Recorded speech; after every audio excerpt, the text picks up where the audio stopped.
Greater Israel का plan, Medina पर कब्जा। हामिद मीर ने नापाक मंसूबे का भांडा फोड़ दिया। सीनियर सहाफी हामिद मीर का एक व्लॉग में पाकिस्तान और सऊदी अरब के दरमियान होने वाले दिफाई मुआहदे के हवाले से गुफ्तगू करते हुए कहना था कि सबसे बड़ा सवाल ये है कि इस वक्त म्यूचुअल डिफेंस कॉर्पोरेशन का मुआहदा करने की जरूरत क्यों पेश आई। हामिद मीर ने कहा कि 9 सितंबर को इसराइल ने कतर पर जो हमला किया, इसके बाद मुस्लिम ममालिक का एक इजलास बुलाया गया और इसमें ग्रेटर इसराइल के मंसूबे की बहुत वाज़ेह अल्फाज में मज़म्मत की गई। ग्रेटर इसराइल इंतहा पसंद सहूइयों का एक मंसूबा है जिसका नक्शा भी मौजूद है और इस नक्शे के मुताबिक इसराइल चाहता है कि गजा समेत दरियाए उर्दन का जो मगरबी किनारा है इसको इसराइल में शामिल कर दिया जाए। शाम के बहुत से इलाकों को, उर्दन को, लबनान को इसराइल में शामिल किया जाए और इसके अलावा इराक के बहुत से इलाकों को, मिस्र के बहुत से इलाकों को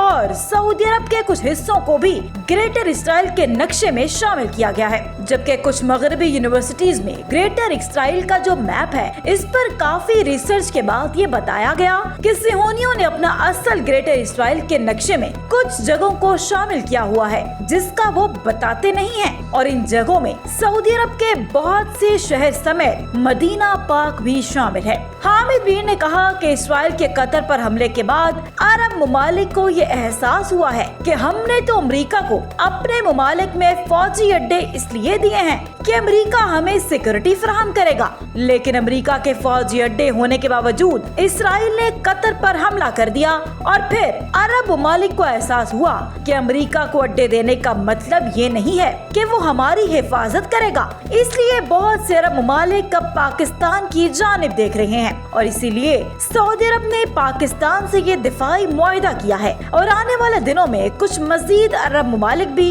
इस मुआहदे में शामिल होंगे और ये एक नए दौर का आगाज है।